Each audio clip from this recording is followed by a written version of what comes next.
Didukung oleh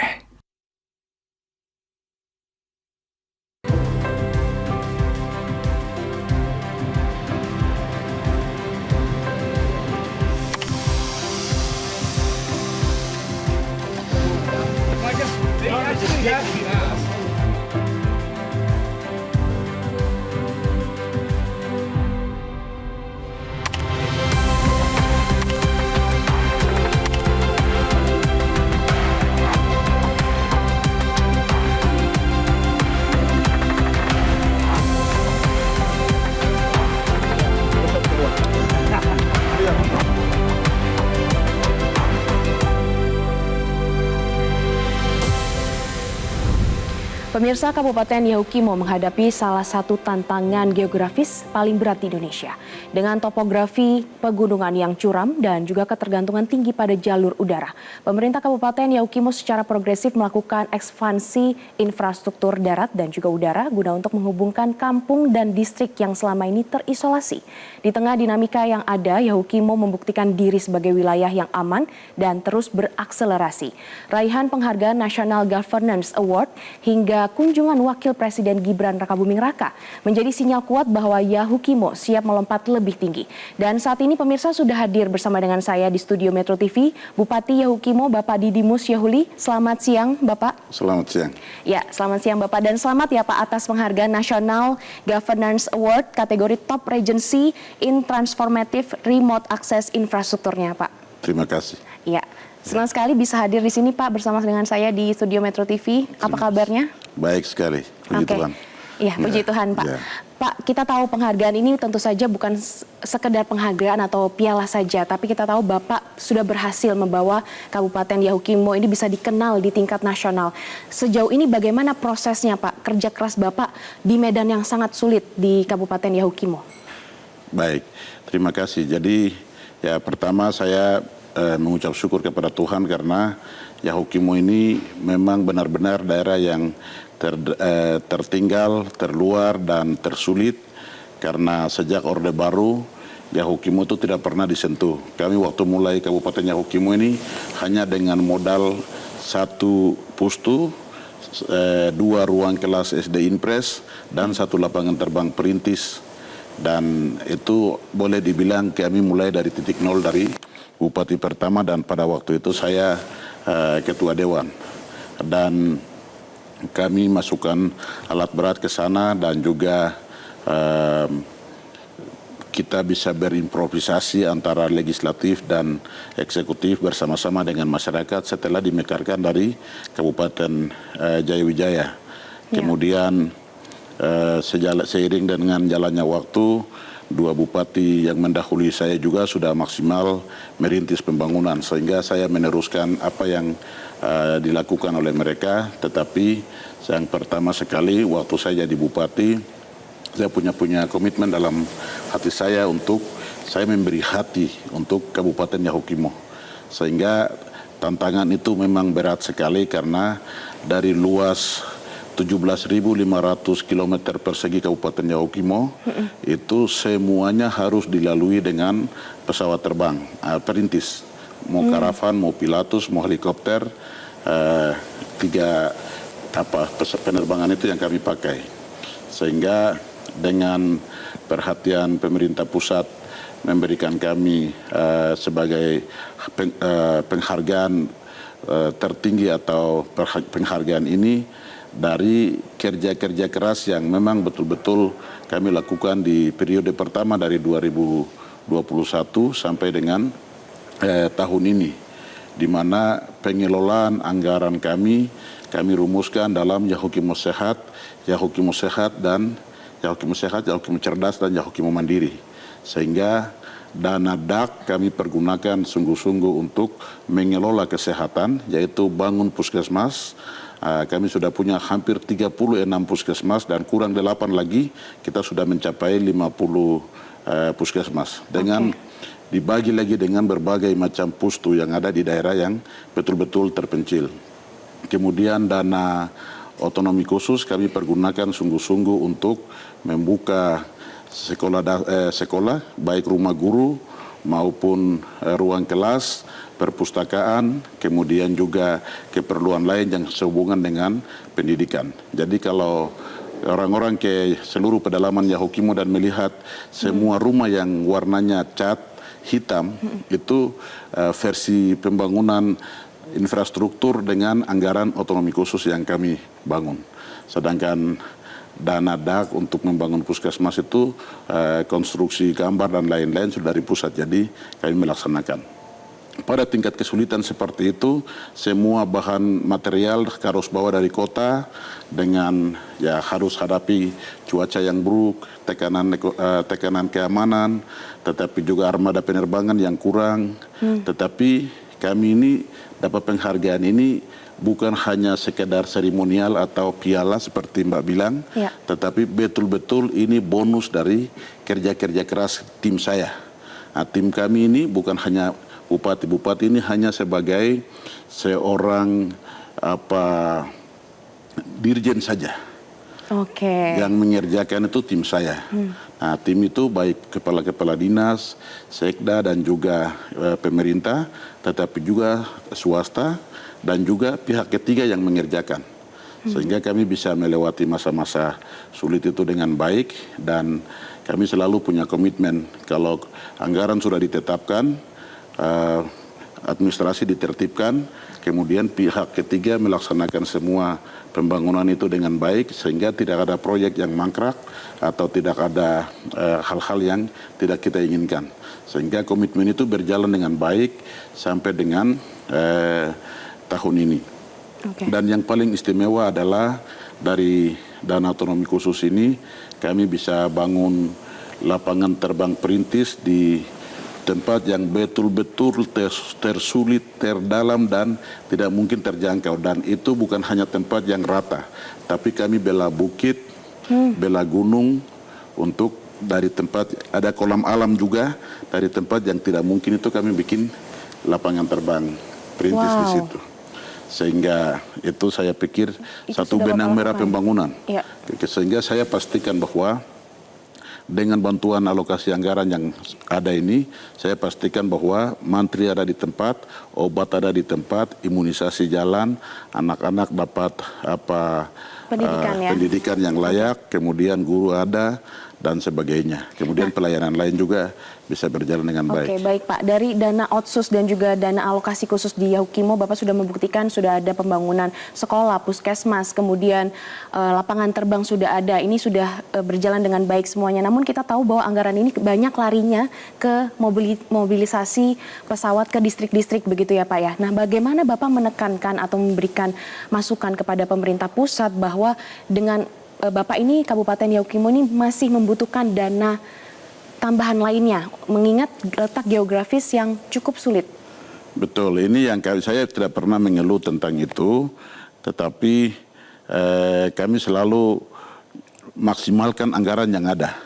Anggaran yang ada, kalau kita dalam musrenbang kita sudah rencanakan untuk bangun ini, ya kita maksimalkan dengan itu. Karena kalau kami minta lebih lagi kesannya, nanti pemerintah pusat bilang, kamu kelola sumber daya alam yang ada di sana, tingkatkan PAD dan sebagainya. Jadi memang saya jujur tidak pernah mengeluh tentang itu, tetapi besar harapan saya bahwa mungkin cara menghitung satuan harga untuk pembangunan di daerah terpencil dengan daerah yang bisa dijangkau dengan jalan darat, ini yang harus dievaluasi ke depan sehingga kita bisa memaksimalkan untuk buka isolasi di daerah terpencil dan memanusiakan manusia dibentuk mereka daerah 3T yang sangat terluar, termiskin dan terisolir itu. Sehingga menuju Indonesia Emas 2045 ini, orang Indonesia di Yahukimo semua sudah tahu baca, tahu tulis, tahu hitung, dan punya masa depan yang lebih baik. Itu harapan Bapak ya? Semoga pemerintah pusat bisa menangkap maksud Bapak agar lebih maksimal lagi pembangunan di Yahukimo. Betul. Dan kemarin juga ada kunjungan dari Wakil Presiden Gibran Rakabuming Raka ke Kabupaten Yahukimo, namun kita akan bahas usai jeda berikut ini. Pemirsa, tetaplah bersama kami.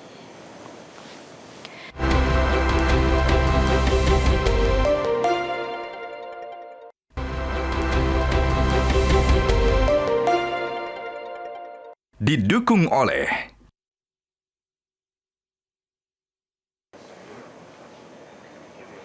Terima kasih pemirsa, Anda masih bersama kami. Dan kita akan lanjutkan perbincangan dengan Bapak Didimus, Bupati dari Kabupaten Yahukimo. Pak Didimus, kemarin saya penasaran nih, kemarin kan sudah ada kunjungan ya Pak ya, sempat ada kunjungan dari Wakil Presiden Gibran Rakabuming Raka ke Kabupaten Yahukimo. Ini kan menjadi pertanda baik ya Pak untuk Kabupaten Yahukimo sendiri. Kira-kira dari pemerintah daerah apakah menitipkan pesan begitu kepada pemerintah pusat melalui Bapak Gibran?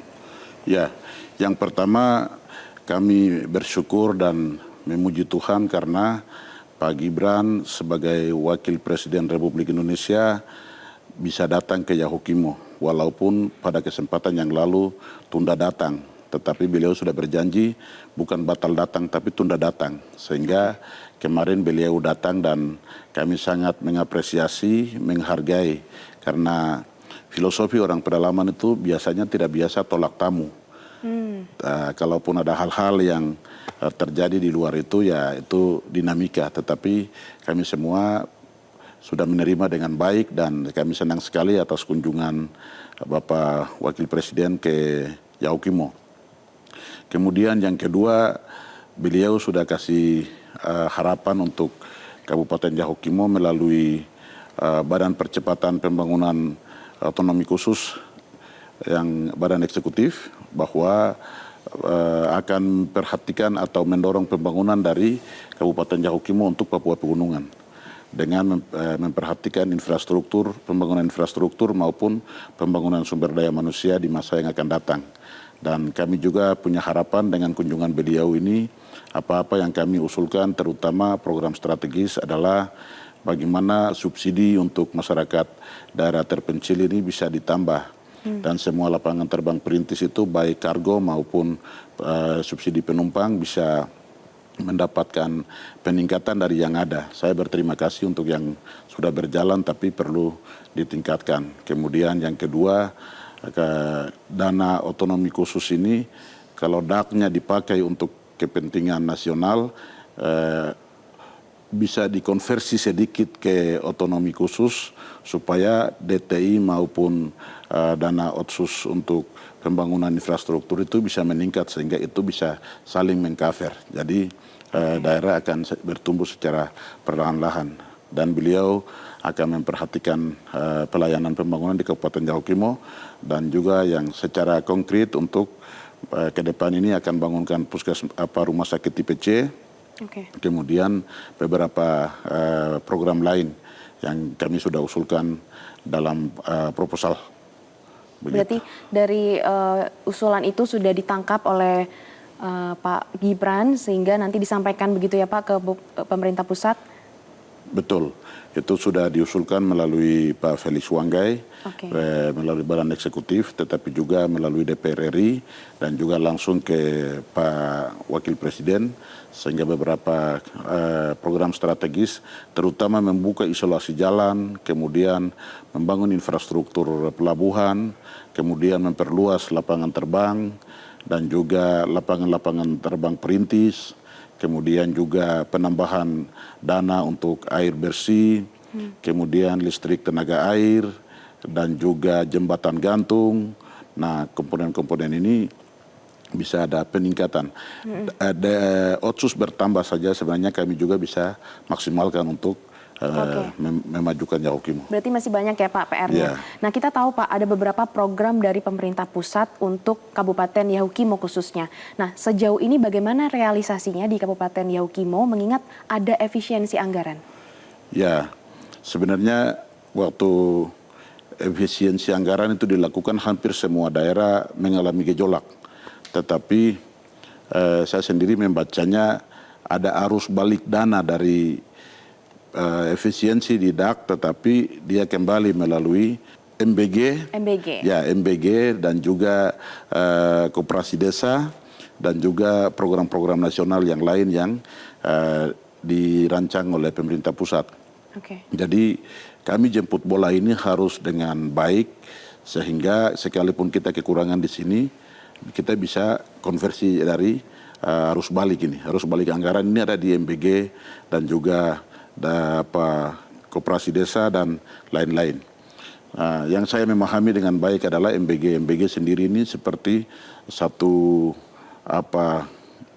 pekerjaan yang bagus sekali karena ketika dapur dibuka, ekonomi akan tumbuh karena orang akan menjual sayur, orang menjual daging, orang akan menjual berbagai jenis makanan untuk kasih makan anak sekolah dan juga ibu hamil dan lain-lain itu untuk sehingga siklus perputaran uangnya akan baik sehingga akan menekan inflasi di daerah dan itu akan menopang inflasi pusat. Kemudian juga ekonomi akan berjalan baik karena sayur tidak akan layu, daging tidak akan busuk, kemudian semua bahan yang dijual tidak akan karena dari hari Senin sampai dengan hari Sabtu itu atau hari Jumat itu MBG beli terus sehingga ekonomi akan bertumbuh. Jadi sekarang dari konsep berpikir kita tentang infrastruktur, kita harus giring masyarakat kita ke bagaimana kita bekerja kebun, beternak sehingga selain kita ada makanan, anak-anak kita makan, tapi juga kita dapat penghasilan dari apa yang kita kerja. Sehingga income per kapita rata-rata keluarga akan meningkat.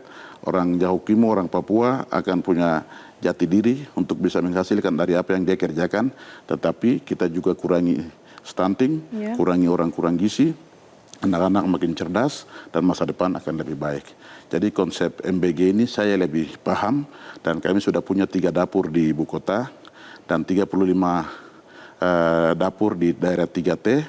Habis pulang dari sini kami mulai kerja.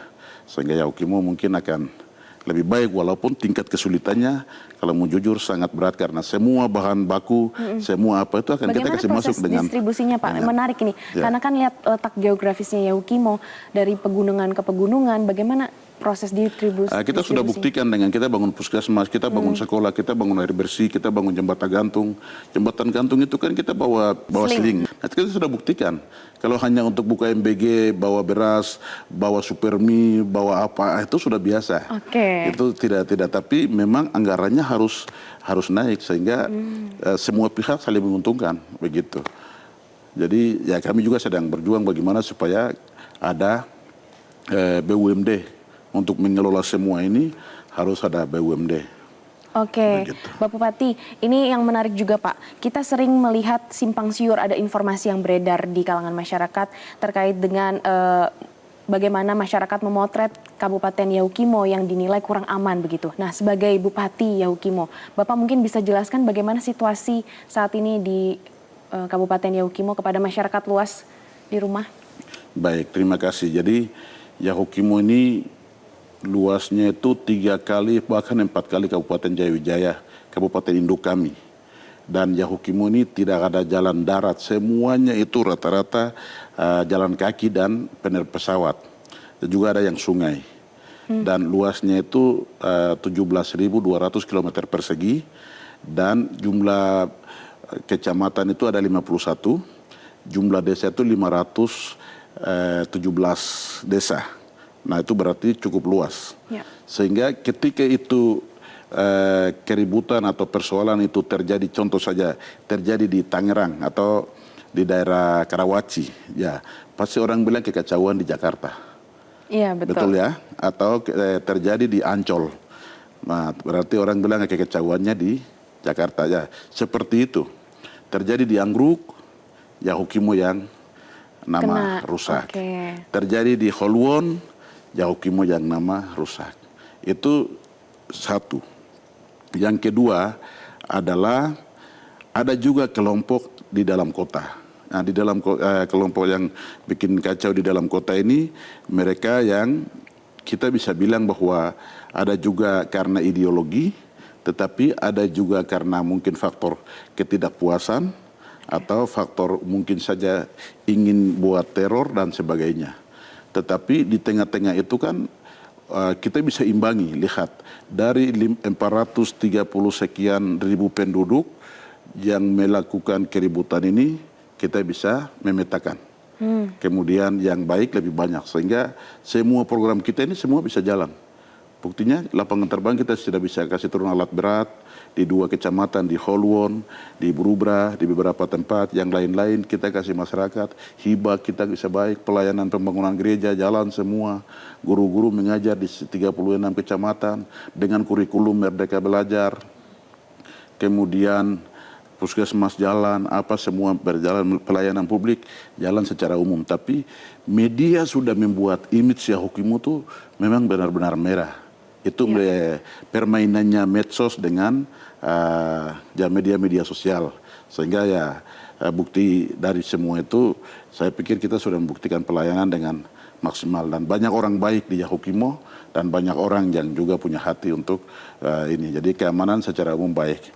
Hal yang penting sekali dari kita terima penghargaan ini dengan masa ke depan ini adalah evaluasi secara jujur.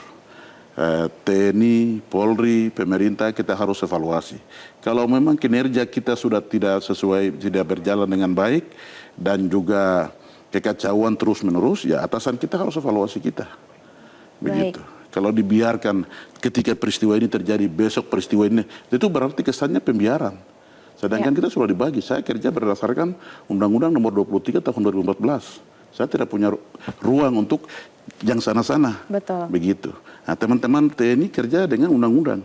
Teman-teman polisi kerja dengan undang-undang. Kalau kita kolaborasikan dengan baik, dengan visinya kita pertajam, dan kita bangun kolaborasi, maka semua akan baik.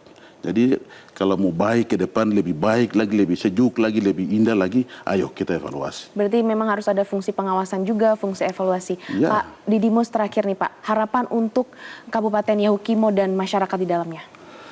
Oh, harapan saya mau masyarakat saya punya integritas yang lebih baik, tahu baca, tahu tulis, tahu hitung, kerja sendiri, punya simpanan sendiri, simpanan rekening sendiri, punya segala sesuatu, kasih sekolah anak dari dia punya hasil kerja, punya kebun, punya pertanian, punya perikanan, dan hidup dari diri sendiri, dan semua orang-orang Yahukimo bisa jauh lebih baik, bisa yang cerdas, bisa main di sektor-sektor yang lebih luas lagi, dan juga bisa produktif, bisa menciptakan lapangan kerja untuk mengkaryakan orang lain.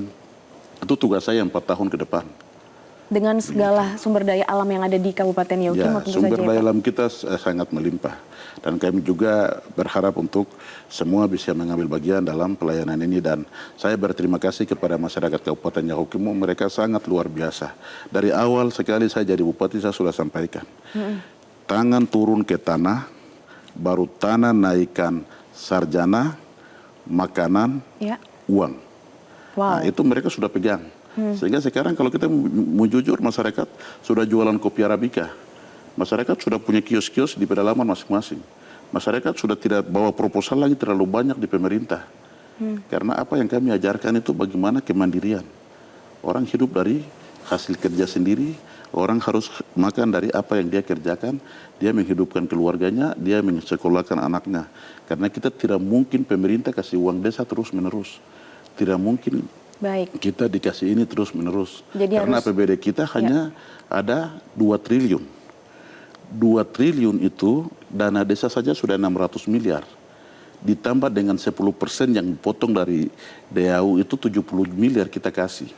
Setelah itu dana BOK masuk langsung ke rekening kepala puskesmas. Dana BOS masuk langsung ke rekening rekening kepala sekolah. Sedangkan kami hanya kelola DAU dengan pegawai saya 3.000 lebih dengan insentif yang tinggi. Begitu. Tapi saya bersyukur, memuji Tuhan karena pegawai saya stabil, insentif kita tidak kurangi, semua pelayanan jalan dengan baik walaupun tantangan ada. Baik, terima kasih Pak Didimus atas waktunya sudah bergabung bersama kami. Semoga sukses ke depannya untuk Kabupaten Yahukimo dengan segala tantangan dan juga keterbatasan yang ada. Terima kasih banyak. Baik, terima kasih Metro TV. Ya. Baik pemirsa, pada akhirnya membangun Yahukimo adalah cara kita untuk memuliakan manusia. Meski terpisah gunung dan lembah, setiap warga di sana berhak untuk tidak lagi merasa sendirian. Karena dari langit Papua kita belajar bahwa sejauh apapun sebuah tempat, ia tetaplah bagian dari rumah kita bersama. Saya Glorinata pamit undur diri, pemirsa tetaplah bersama kami di Newsline.